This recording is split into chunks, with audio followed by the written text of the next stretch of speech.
80장 찬양하겠습니다.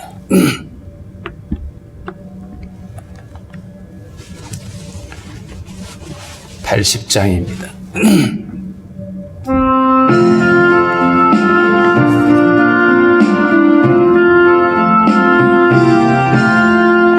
천지에 있는 이름 중 귀하고 높은 이름, 주 나시기 전 지으신 구주의 이름 예수. 주 앞에 내가 엎드려 그 이름 찬송함은 내 귀에 들린 말씀 중 귀하신 이름 예수. 주 십자가에 달릴 때 명패에 쓰인 대로 저 유대인의 왕이요 곧 우리 왕이시라. 주 앞에 내가 엎드려 그 이름 찬송함은 내 귀에 들린 말씀 중 귀하신 이름 예수. 지금도 살아 계셔서 언제나 하시는 일, 나 같은 죄인 부르사 참 소망 주시도다. 주 앞에 내가 엎드려 그 이름 찬송함은 내 귀에 들린 말씀 중 귀하신 이름 예수. 주 예수께서 영원히 어제나 오늘이나 그 이름으로 우리에게 참 복을 내리신다. 주 앞에 내가 엎드려 그 이름 찬송함은 내 귀에 들린 말씀 중 귀하신 이름 예수. 아멘.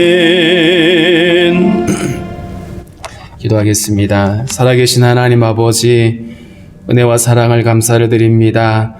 환난과 죽음 많은 이러한 때에 우리의 생명을 지켜주시고 오늘도 우리에게 새날을 허락하여 주시며 하나님 앞에 나와 예배하게 하신 아버지 감사합니다.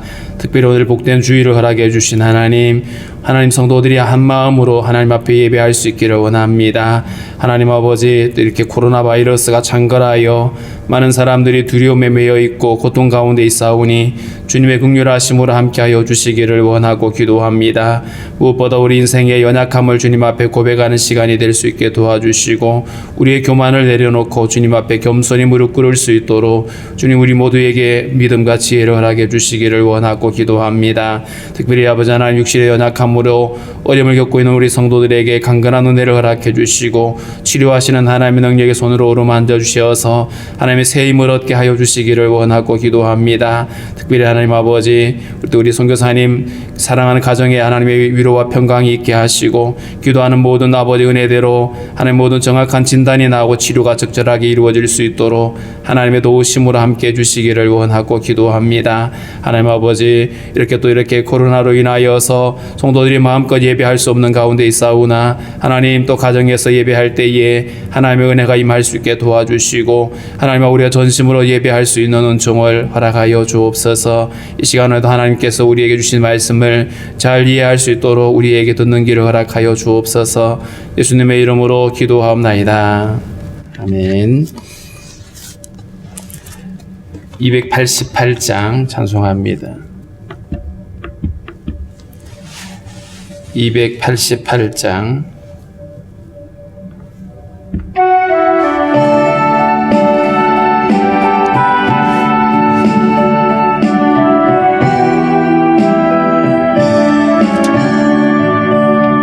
예수를 나의 구주 삼고 성령과 피로서 거듭나니 이 세상에서 내 영혼이 하늘의 영광 누리도다. 이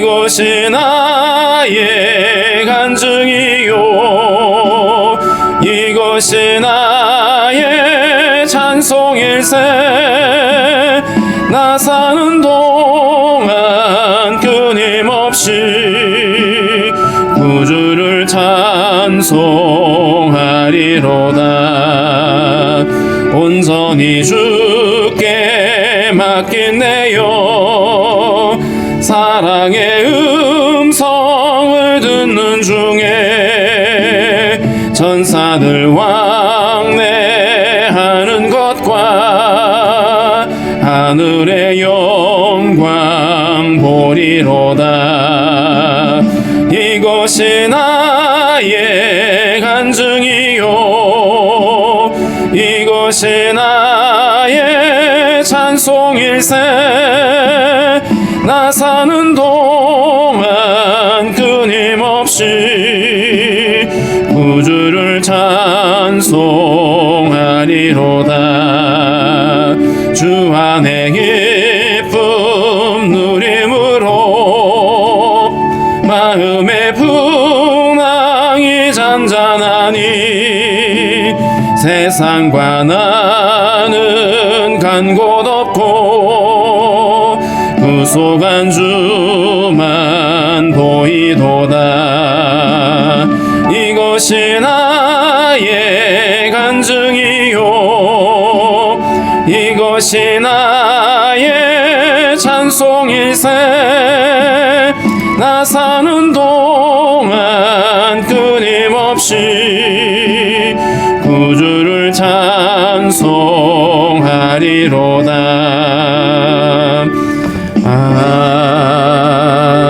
아멘.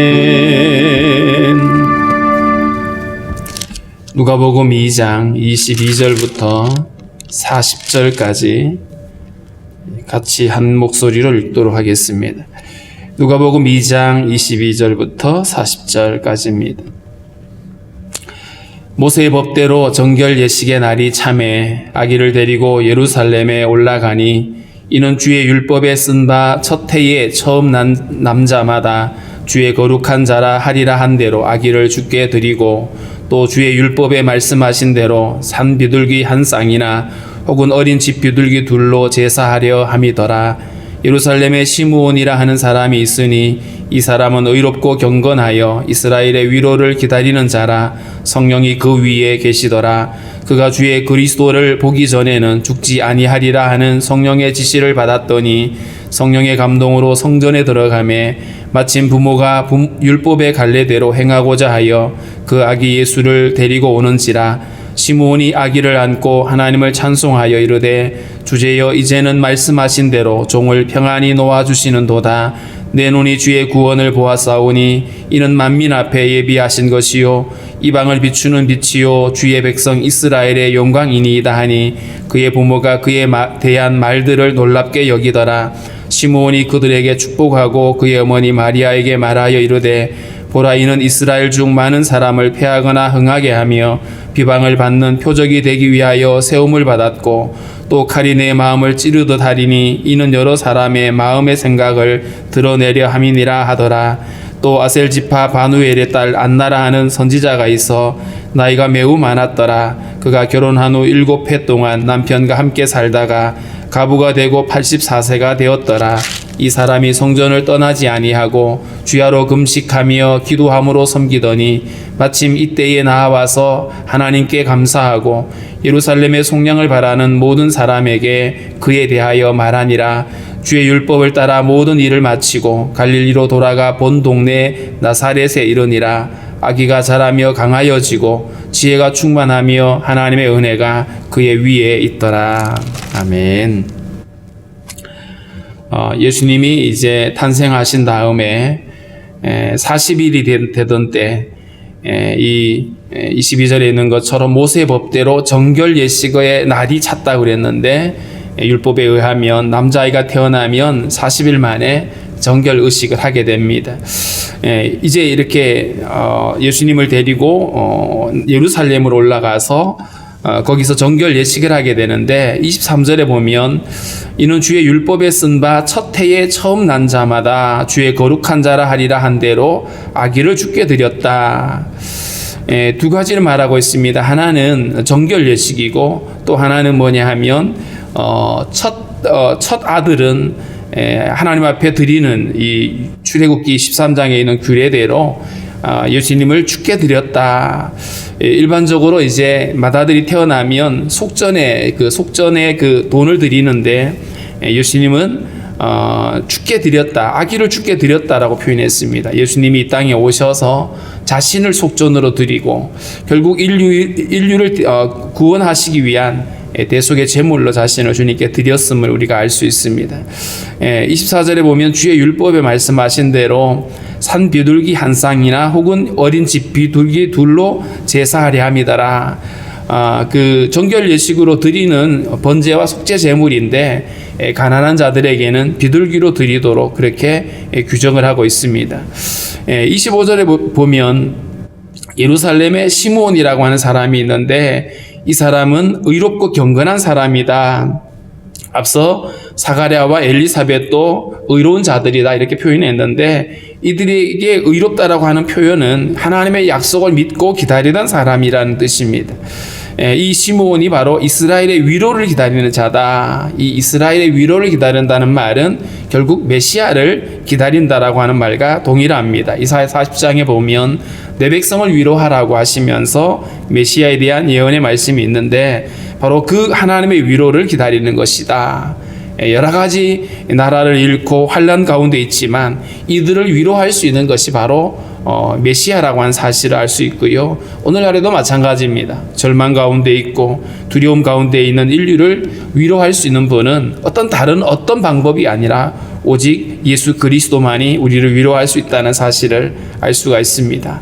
이스라엘의 위로를 기다리는데 성령이 늘 그 위에 계셨다. 이 말은 늘 성령에 붙들려 사는 사람이었음을 말하고 있는 것이죠. 자, 그런데 성령께서 그에게 약속하신 것이 뭐냐 하면 그가 주의 그리스도를 보기 전에는 죽지 아니하리라 하는 성령의 지시를 받았다. 여호와의 영광이 나타나고 모든 육체가 볼 것이라고 말했던 그 메시아에 대해 관련된 예언을 그가 알고 있었고 그걸 기다리고 있었는데 성령께서 그에게 답을 주신 거죠. 네가 그 메시아를 만나게 될 것이다 라고 하는 이 약속을 받았는데 27절에 보니까 성령의 감동으로 성전에 들어가매 예수님이 그 예루살렘의 정결 예식을 위해서 올라가는 바로 그때에 이 시므온을 하나님께서 감동시켜 주셔서 성전에 들어가게 합니다. 그리고 나서 그 부모가 아기를 데리고 오는 것을 만나게 되죠. 27절에 보면 성령의 감동으로 성전에 들어가매 마침 부모가 율법의 갈례대로 행하고자 하여 그 아기 예수를 데리고 오는지라. 분명히 예수님은 율법을 만드신 분이십니다. 그런데 율법 아래에 나신 것은 율법 아래에 있는 사람들을 속량하기 위해서 오신 겁니다. 그래서 죄 없는 주님이지만 똑같이 우리의 모습대로 오셔서 우리 인간이 경험하는 모든 과정들을 다 경험하실 뿐만 아니라 모든 율법을 주님이 친히 지키셨다라는 사실을 알 수 있습니다. 이렇게 예수님이 성전에 들어가고 또 성령의 감동으로 성전에 들어가는 이 시므온이 그 주님을 만나게 되고 그 아기를 알아봅니다. 그가 바로 메시아로 오셨다는 사실을 알게 되면서 그가 하나님 앞에 찬양을 드리는데 29절에 보면 주제여 이제는 말씀하신 대로 종을 평안히 놓아주시는도다. 하나님의 약속을 붙들고 메시아의 오심을 기다리고 있던 그에게는 하나님의 말씀이 이제 성취되었다라고 하는 이 엄청난 기쁨을 누리게 되는 겁니다.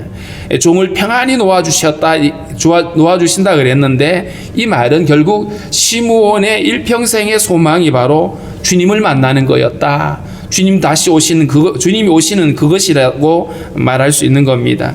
그의 간절한 소망, 이제는 여한이 없습니다라고 하는 이런 고백인 것이죠. 이 시므온이 메시아를 기다리면서 일평생 이것만이 나의 유일한 소망입니다라고 이 고백했던 이 고백이 얼마나 귀한지 우리가 주님을 기다리고 있다고 말하는 우리들에게도 사실은 주님만이 우리의 유일한 소망이다. 난 주님밖에 없습니다라고 하는 이런 간절한 소망과 또 그 기대를 우리가 가지고 있어야 될 것입니다. 이 시므온의 찬양을 보면 예수 그리스도에 대해서 간략하게 이렇게 말합니다. 내 눈이 주의 구원을 보았습니다. 예수 그리스도, 아기 예수를 바라보면서 하나님이 이 아기를 통해서 이루실 구원을 보았던 것이고요. 뿐만 아니라 이는 만민 앞에 예비하신 것이요 이방을 비추는 빛이요 주의 백성 이스라엘의 영광입니다. 이 성령의 충만함을 가지고 그의 영적인 이 안목이 넓혀진 것 같은 것이죠. 그래서 예수님을 바라보며 주의 구원이라고 말했고 만민을 위하여 예비된 것이다. 이 복음은 처음부터 만민을 위하여 예비된 것이고요. 뿐만 아니라 예수님은 바로 이방을 비추는 빛이다. 율법에 기록되어져 있는 예고되어져 있는 그 말씀들인 것이죠. 그리고 이사야가 예고했던 것처럼 바로 예수 그리스도를 정확하게 지칭을 하면서 바로 예수님이 어떤 자격으로 오셨는지를 노래하고 있습니다. 그의 부모가 그에 대한 말들을 놀랍게 여기더라. 마리아와 요셉이 바로 이 시몬이 노래하는 이 모습, 아기를 안고 축복하는 그의 모습을 보면서 놀랍게 여겼다 이렇게 말했는데, 분명한 것은 이 시몬에게 메시아에 대한 안목이 아주 분명했습니다. 뿐만 아니라 34절과 35절에 보면 예수 그리스도께서 당하실 순환에 대해서도 예고를 하고 있습니다. 그들에게 축복하고 그의 어머니 마리아에게 말하여 이르되 보라 이는 이스라엘 중 많은 사람을 패하거나 흥하게 하며 비방을 받는 표적이 되기 위하여 세움을 받았다. 예수님이 이 땅에 오셔서 순환을 당하실 것을 이야기하는데, 이때에 어떤 사람들은 패하게 되어지고 어떤 사람은 흥하게 되어진다. 예수 그리스도를 믿는 자들에게는 그들에게는 복이 되어지고 그들에게는 놀라운 하나님의 생명이 주어지지만, 그렇지 않는 사람들, 대적하고 거부하는 사람들에게는 심판이 임할 수밖에 없는 것이죠. 그래서 예수 그리스도가 바로 그들에게 흥하게 하거나 패하게 한다라고 표현했고요. 35절에 칼이 내 마음을 찌르듯 하리니 이는 여러 사람의 마음의 생각을 드러내려 함이니라. 이 마리아에게 고통이 따를 것에 대해서 이야기합니다. 예수님이 십자가에 못 박혀 죽으시는 그 장면을 지켜보아야 했던 이 마리아의 고통을 우리가 여기서 알 수가 있는 것이죠. 36절에는 또 다른 사람이 있습니다. 아셀 지파 바누엘의 딸 안나라 하는 선지자가 있어서 나이가 매우 많았더라. 나이가 매우 많았다 그랬고, 37절에는 가부가 되고 84세가 되었다 그랬는데, 현재 나이가 84세라는 얘기인지 아니면 가부가 된 다음에 84세를 살았다는 얘기인지는 정확하지 않습니다.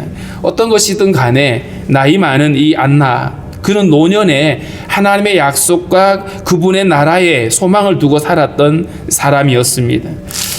이 사람이 성전을 떠나지 않고, 성전을 떠나지 않았다는 말은 성전 안에 그냥 날마다 머물러 살았다는 얘기가 아니라 날마다 성전을 찾아오고 성전을 중심으로 하는 그의 믿음의 삶을 우리에게 표현하고 있는 것이죠. 그리고 주야로 금식하며 기도함으로 섬기더니, 이 안나라고 하는 여인이 성전을 늘 찾아와서 거기서 금식하고 기도하고 섬기는 게 뭐였을까? 그 역시 이스라엘의 위로를 기다리는 자였고요. 38절에 보면 마침 이때에 나와서 하나님께 감사하고 시몬이 아기 예수를 만나고 아마 이 안나라고 하는 여인도 함께 그 영광을 보았을 것입니다. 그래서 예루살렘의 속량을 바라는 모든 사람에게 그에 대하여 말하니라. 여기서 표현하고 있는 예루살렘의 속량을 바라는 모든 사람들도 동일한 믿음을 가진 자들이죠. 하나님께 소망을 두고 주님을 기다리고 있는 사람들, 이들이었습니다. 이들이 다 이 주님의 영광을 보게 된 것이죠. 고단한 삶에 매여서 그냥 자기 삶의 그 고단하고 그냥 힘들고 어려운 여기에 매몰되어 가지고 있는 것이 아니라, 그럼에도 불구하고 하나님께 소망을 두고 주님을 기다리고 있는 이 안나와 또 그것을 기다리고 있는 많은 사람들의 이 믿음이 우리에게 기감이 되는 것이죠. 우리의 삶이 곤고하고 힘겨워도, 그래서 그냥 내 삶의 고단함에 그냥 붙들려 가지고 헤어나오지 못하는 그런 삶이 아니라, 비록 내가 힘들고 어려워도 고단해도 주님을 기다리고 소망을 붙들고 살아가는 그 믿음이 우리에게 필요한 것입니다. 39절에 보면 주의 율법을 따라 모든 일을 마치고 갈릴리로 돌아가 본 동네 나사렛에 이르렀다 이렇게 표현하고 있는데요. 여기서 보면 마태복음 2장에 나와 있는 동방박사의 어떤 방문이라든가 애굽으로 피신했던 것들에 대해서는 생략을 하고 있습니다. 마태는 그 일을 통해서 하나님의 그 예언이 성취되어진 이야기를 하고 싶어 했었고요. 그런데 누가는 그것보다는 예수 그리스도께서 사람이 되어 오셔서 우리의 인류의 그 대속 제물이 되기 위한 그 모든 과정들을 설명하기 때문에 생략한 것으로 보여집니다. 그렇게 나사렛으로 돌아가게 되고 40절에 보면 아기가 자라며 강하여지고 지혜가 충만하며 하나님의 은혜가 그의 위에 있더라. 몸도 자라고 지혜도 자라고 성령의 충만함 가운데 하나님의 은혜 가운데 예수님이 성장했음을 이야기를 하고 있습니다. 무엇보다도 오늘 이 말씀을 통해서 우리가 이 시몬이라고 하는 사람과 안나와 또 그 외에 이스라엘의 속량을 기다렸던 사람들, 이 사람들을 우리가 좀 생각해 봐야 될 것입니다. 이들은 여러 가지 힘들고 어려운 상황 속에 그 암울한 때에 그럼에도 하나님의 약속을 붙들고 믿음으로 살아가던 경건한 사람들이었고 의로운 사람들이었습니다. 이제 우리에게도 마찬가지입니다. 다시 오실 주님의 날을 기다리고 사모하는 우리 성도들에게도 우리가 어떤 것에 소망을 둘 것인가? 오늘 이 시므온이 고백했던 것처럼 내가 주님 만났으니까 더 이상 여한이 없습니다라고 하는 우리의 그 모든 소망이 예수 그리스도에게 있음을 우리가 고백할 수가 있어야 될 것입니다. 이것도 원하고 저것도 원하는 것이 아니라 오직 주님을 기다리고 주님을 원하고 주님의 나라를 꿈꾸는 일이 바로 우리의 소망이 되어져야 할 것이고요. 비록 힘들고 고단한 삶이었지만 여전히 하나님의 나라의 소망을 두고 거기에 초점을 맞추고 그렇게 간절히 기도했던 이 안나와 같이 우리의 삶이 늘 주님을 기다리고 주의 약속을 붙들고 살아가는 그런 우리들이 되어져야 할 것입니다. 그럴 때에 우리는 이들처럼 주님의 영광을 보게 될 것입니다. 무엇에 내가 집중을 하고 살아가고 있는지, 무엇을 붙들고 살아가는지를 돌아보면서 하나님의 약속을 붙들고 살아가는 우리 믿음의 삶을 살아가야 하겠습니다. 함께 우리 기도하실 때 오늘 주일인데 오늘 모든 예배 가운데 하나님이 함께 해주시도록 또 가정에서 예배하든지